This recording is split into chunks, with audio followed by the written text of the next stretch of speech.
Welcome happy hookers. Today we're learning how to crochet the single crochet.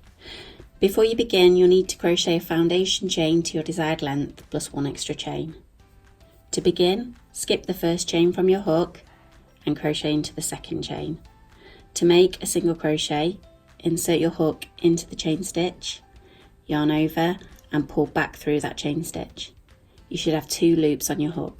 To complete the stitch, yarn over and pull through both loops. And there you have it, your first single crochet. Let's try that again. So insert your hook into that next stitch, yarn over and pull back through that stitch. Yarn over and pull through both loops.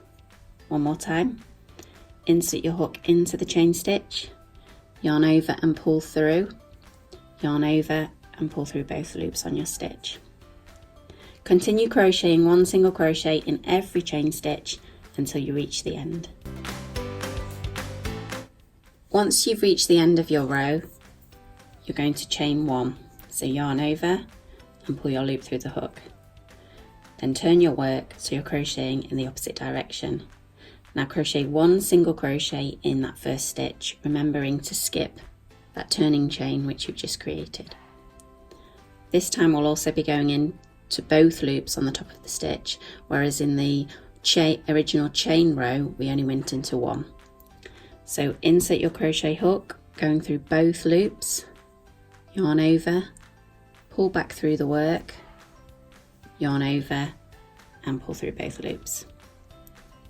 Insert into the work, yarn over and pull through both loops. We'll try that one more time. Insert into the work, yarn over, pull back through, 2 loops on the hook, yarn over and pull through both loops. And there you go, there's the single crochet. Be sure to subscribe for good vibes and I'll see you soon. Happy hooking.